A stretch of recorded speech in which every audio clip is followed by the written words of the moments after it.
The Universal Church celebrates today the exaltation of the cross. So, konting historical background, yung year 335, si Constantine, Emperor Constantine, he built two basilicas dun sa Mount ng Golgotha kung saan Jesus Christ was crucified at saka doon sa sepulcher kung saan nilibing si Jesus. So, September 13 yun, 335, kinabukasan, so in-expose doon yung parang exhibit, yung cross. Nandun yung cross na sinasabi, the cross has become the sign of salvation. Sabi ni St. Augustine, yung first reading doon sa book ni si Moses, di ba? Merong serpent na tinaas si Moses kasi yung mga nandoon sa desert, umaangal sila. Kasi sabi nila, bakit Moses yung Diyos mo, dinala kami sa Egypt, okay na sana kami doon, kahit naalipin kami, pero merong bawang, sibuyas, kamatis, mag-isa ka lang, may kakainin, ito wala, di ba? So umaangal sila doon, walang pagkain, wala lahat, hanggang sabi ng Panginoon, matigas ang ulo nito. Ngayon, tingnan natin, lahat ng susumpain ang ngalan ng Diyos at aangal sa akin, merong lalabas na ahas at tutuklawin sila at mamamatay. So, ganun na nangyari. So, parang ayon, yung introduction, ano? Kaya nga sabi din ni St. Augustine, yung dati na yung tinaas ni Moses, future sign of salvation, kay Jesus, siya na yung totoo. Siya na yung talagang cross na nagbibigay ng buhay. Kaya nga, doon sa Constantine, ayun, yung exaltation of the cross. Kaya nga, maganda yung reading natin ngayon kasi lahat yan tungkol sa cross. Yung second reading, sabi ni St. Paul dito, si Jesus, nagpakababa siya. He was known to be of divine estate, but then he did not consider his divinity. Nagpakumbaba siya, inalay niya yung kanyang buhay, namatay siya sa cross, at pagkamatay niya, nabuhay siya. Therefore, God exalted him. Ito yung exaltation of the cross. So, yun yung second reading.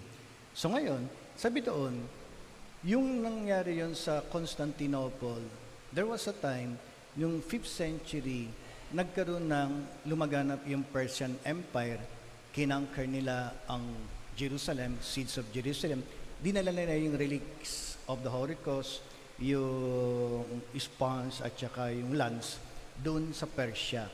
Pero nung 628 to 30, nagapi naman ng mga Christians again yung Persia, kaya naibalik nila yung relic of the cross sa Jerusalem. Nandun na ngayon sa Holy Sepulchre. So yun yung historical background.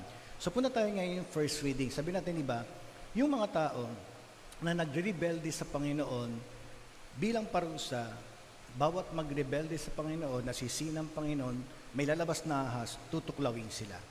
So, lahat yun, halos lahat ng mga makukuliting mga Hudyo, matitigas ang ulo. Sila merong pinakamiglas, sabi ng Panginoon, yung mga Hudyo matigas talaga ulo. Kaya, di ba, tinuklaw ng ahas sila, maraming namatay, sabi nila kay Moses, Moses, humingi kami ng tawad sa Panginoon, patawarin sana kami ng Panginoon, hindi na namin gagawin yan. Sabi ng Panginoon, okay, Moses, gumawa ka ng bronze snake, mount it on a pole, tapos lahat ng nakaagat at pamamatay, basta itinaas mo yan, mabubuhay. So, lahat ng mga tinutuklaw ng ahas ang mamamatay na, tinataas ni Moses yung bronze serpent, pagka tumingin doon, mabubuhay. Ayun, yung lifting up. Kaya ngayon, napakaganda kasi ayun ang background ng ating celebration. Sabi dito ni St. John, just as Moses lifted up the serpent in the desert, so must the Son of Man be lifted up, so that everyone who believes in Him may have eternal life. Pero tingnan niyo, yung Son of Man dito na ginagamit ni St. John, galing yan sa prophecy ni Prophet Daniel. So yung Son of Man dito, hindi anak ng tao. According to the prophecy of Daniel, yung Son of Man has a transcendental origin. Ibig sabihin, hindi natin alam kung saan nagsimula, pero galing sa Diyos. Kaya nga, di ba, yung ating Diyos na pure spirit, dahil nagkasala ang tao, di ba, Ayaw ng Diyos Ama na yung nilikha niya in His own image and likeness, panghabang buhay nasa ilalim ng kapangyarihan ng Satanas, di ba? So, God planned yung salvation. Kaya yung the fullness of time, yung ating tagapagligtas, yung eternal wisdom, yung second person of the Holy Trinity, naging tao katulad natin. Ay yung second reading, no? He emptied Himself and took the human flesh. Nagkatawang tao siya. He assumed the authentic human existence. Lahat, naramdaman ni Jesus, except yung kasalanan, di ba? Ayun na tawag na incarnation. Incarne, insert oneself to human flesh. Ayun yung mystery of incarnation that we commemorate pagka-Christmas. Ayun ang tinatawag na humanization of God. Yung Diyos natin, pure spirit, God, naging tao through Jesus Christ. So, humanization of God. Pero hindi natapos doon, di ba? Yung sa fullness of time, inalay naman ni Jesus yung kanyang buhay sa cross. Ito na yung maganda kasi kung mapapansin nyo, yung synoptic gospels, Matthew, Mark, at saka Luke, ang ginagamit nila, crucifixion. Samantalang si John, hindi niya ginagamit yung word na crucifixion. Ang ginagamit ni John, elevation, lifting up. Kaya kinuha niya doon sa Old Testament, no? Just as Moses lifted up the serpent, so the Son of Man must be lifted. Yun, elevated. Itataas, itatanghal. Bakit? Kasi St. John, meron siyang theological word, nun, N-U-N, yung oras. Ano yung oras ni Jesus?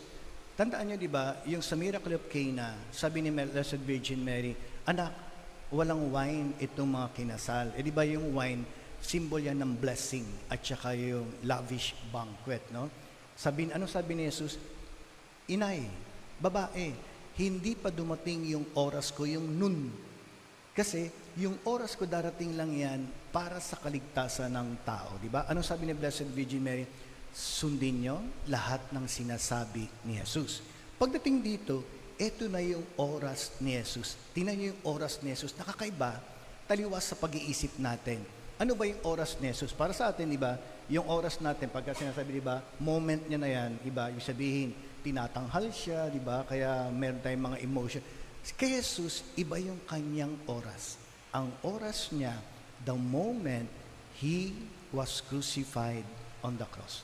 Habang nakabayubay si Jesus sa cross, ayun ang kanyang oras. Bakit? Ayun para kay St. John, yung glorification ni Jesus.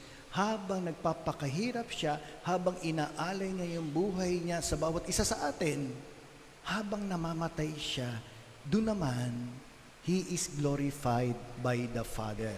Kasi inaalay niya yung kanyang buhay para sa bawat isa sa atin. Kaya, yung paghihirap ni Jesus sa krus, ayun yung kanyang elevation, lifting, ayun yung kanyang glorification.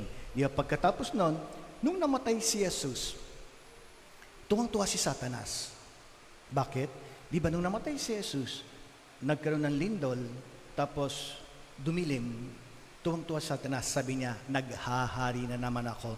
Hindi natuloy yung plano ng Diyos sa kaligtasan. Hindi alam ni Satanas, 3 days na lang yung kanyang paghahari. Dahil on the 3rd day, si Jesus muling nabuhay. Di ba? Habang si Jesus nakabayubay sa krus, ayun yung kanyang tinatawag natin, ano ba yung reckoning of time natin? Di ba, pag sinabing time, ang measurement natin, yung succession of moment. Di ba? So, 1 second, 60 seconds, 1 minute, 60 minutes, 1 hour, tapos 24 hours, 1 day, 30 days, 1 month. Ay yung tinatawag na chronology. Chronology of time. Kay Jesus, binago niya yung measurement ng time. Ang tawag niya, kairos. Ibig sabihin, yung quality ng ginagawa niya nung time na yon. Anong ginawa ni Jesus sa krus? Ayun yung kanyang oras. Habang naghihirap siya doon, pinapatay niya yung kapangyarihan ng kamatayan doon mismo sa cross. Di ba? Yung tree of life na nagkasala si Adan at saka si Eva, dahil sa puno na yon, doon din ipinako sa krus at doon tutubusin ni Jesus ang sangkatauhan. Kaya habang si Jesus nakabayubay sa krus, pinako ni Jesus yung kamatayan doon. Tandaan nyo, until the 3rd century, lahat ng ipinapako, hindi lang sa Jerusalem, sa Roman Empire, kahit na sa Vatican, may pinapako doon. Kaya nga ipinako si Peter sa Vatican, di ba? Kasi yung cross is the sign, shameful death yon. Lahat ng ipinapako sa krus, kriminal. Si Jesus lang ang ipinako sa krus na hindi kriminal. Tandaan nyo, until the 5th century, walang nagsusot na pendant ng cross. Kasi, kriminal. Sino sa inyo maglalagay na electric chair na pendant? Diba? Ganon din to. Nung time na yon, yung cross is a sign of condemnation, mga kriminal lang. Pero after the passion, death, and resurrection, yung shameful death has become the redeeming death of our Lord Jesus Christ. Si Jesus, habang nakapako siya doon, pinapatay niya yung bisa ng krus. At dahil nagkaroon ng kadiliman, pati nagapi niya yung kadiliman. Yung puot, di ba? Namatay siya dahil sa puot. Pero naman, yung pagmamahal niya naging tanda ng infinite love of God. Tapos, ando na rin yung pag-asa. Kaya nga, di ba, sa exaltation of the cross, katulad ng holy face natin, mababanaag natin dyan yung number 1, the victory of God over Satan. Knockout na. Wala nang magagawa si Satanas once and for all because of the passion, death, and resurrection. Talo na si Satanas. Talo na. Hindi tayo malalapitan ni Satanas. Walang kapangyarihan sa atin si Satanas. Lalong-lalo na nabinyagan tayo at naniniwala tayo kay Jesus. Number 1, ay yun ang victory. Exaltation nga dahil sa cross. Pangalawa, the victory of life over death. Kamatayan, namatay si Jesus, ang bunga ng kanyang pag-aalay ng buhay, buhay na walang hanggan natin. So, dalawa na. And then, the victory of light over darkness. Hindi na maghahari ang kadiliman, si Satanas. Maghahari na ngayon yung ilaw na nanggagaling sa Diyos na ating buhay. The victory of love over hatred. And the victory of grace over sin. Sabi ni St. Paul, where sin abounds, grace and mercy superabound. Mas makasalanan na yung tao, mas papatawarin siya ng Diyos, paghingi siya ng tawad, at mas lalo mararamdaman ng tao yung walang hanggang pag-ibig ng Panginoon. Di ba? Kaya napaganda nun, yung exaltation of the cross, ibig sabihin, exaltation na rin ng human race. Kasi, yung pinagnasaan ni Adan at saka ni Eva na maging Diyos sila nung tinukso sila ni Satanas, di ba? Because of pride, gusto nilang maging Diyos, they disobeyed God. Hindi ibinigay ng Diyos yung pinagnasaan na tsaka ni Adan at ni Eva na maging Diyos sila. Samantalang kay Jesus, to the passion, death, and resurrection, after the resurrection, pag nabibinyagan yung bawat tao, itinataas ni Jesus yung kalikasan niya. No longer creature of God, but man becomes the adopted child of God. Kung ang kapatid natin si Jesus, tatay natin yung tatay ni Jesus. Kung yung tatay ni Jesus ay Diyos, si Jesus ay Diyos, sabi ni St. Irenaeus, we are Christified, deified. Sabi ni St. Basil, we simply become God. At sabi ni St. John, hindi lang karapatan ang binigay sa atin, kung hindi dinamos, kapangyarihan laban kay Satanas. Meron tayong kapangyarihan na mamuhay, magsalita bilang anak ng Diyos. Ayun ang kapangyarihan natin ngayon. Ang tanong, do we exercise yung power na ibigay sa atin ng Panginoon para maipakita sa mundo na bawat isa sa atin represents the living God? Napakaganda nun, di ba? Ayun ang challenge sa atin. So, kung yung mystery of incarnation is the humanization of God, yung Paschal mystery, that is the divinization of man. Itinenghal tayo na anak ng Diyos. Kaya nga, di ba, sa lahat ng reliyon, tayo lang ang pwedeng tumawag sa Diyos Ama bilang Ama. Sa ibang reliyon, that would be against the second commandment. You should not use the name of God in vain. Pero sa atin hindi. Mula nung tayo naniwala kay Kristo at nabinyagan tayo, we become children of God. That's why, pag nagdadasal tayo, anong dasal natin? Hindi Ama ni Jesus. Ama namin. Dahil iisa lang yung tatay natin at natitipon tayo sa isang hapagkainan sa ngalan ni Jesus at ng Espiritu Santo. Kaya ang hamon sa atin, itong exaltation of the cross, hindi lang glorification of Jesus, kundi glorification din ng tao. Kasi meron pala tayo palang inherent, binigay sa atin yung panibagong dignity. Pwede tayong mag-isip, pwede tayong magsalita, pwede tayong mamuhay bilang mga anak ng Diyos. Bilhin nyo, kung namumuhay bawat isa sa atin bilang anak ng Diyos, wala dapat away, wala nang marites, hindi na dapat magbabaha at wala nang flood contractors matawag yan, wala na, hindi ba? Dapat pantay-pantay dahil ang pinag-iisipan natin yung kapakanan ng bawat isa. So ito yung challenge sa atin ngayon, no? The victory of God on the cross is our own victory. Huwag natin sasayangin yon.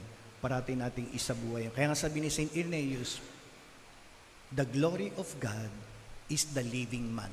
Anong ibig sabihin? Yung kaluwalhatian ng Diyos ay yung taong buhay. Anong ibig sabihin nun? Yung taong buhay, tayo, bawat isa sa atin, pagka isinasabuhay natin yung ating pagiging anak ng Diyos sa salita, isip at galaw, kung anong gagawin natin, may tatak ng pagmamahal ng Diyos. And others will glorify God because of our words and deed. Kaya pagka papunta na tayo sa langit, sino dapat ang kamukha natin? Ang kamukha dapat natin si Jesus. Pagkakamukha natin si Jesus, tuloy-tuloy tayo. Wala nang metal detector o kung ano pa yan, no? Kasi kamukha natin si Jesus, di ba? Kaya dito, kinakailangan, si Benedict XVI, hanggang sa bago siya mamatay, sinasabi ni Benedict XVI, we should discover the human face of God para maging katulad tayo. Si Padre Pio, meron siyang special devotion sa Holy Face. Yung kanyang last miracle, nag-bilocate siya para makita niya yung mukha ni Jesus, yung human face of God. Ito, nagpunta siya sa Manupelo, that would be 300 kilometers from San Giovanni. Tapos, para lang makita niya yung human face of God, kasi makikita niya pala kinabukasan, the glorified face of God. Kinabukasan, namatay na siya. Pero, nakita ni Padre Pio kung anong mukha ni Jesus habang muling nabubuhay. Ay natatak dapat natin, ano? Para bawat isa sa atin, magiging true and authentic image of God here on earth.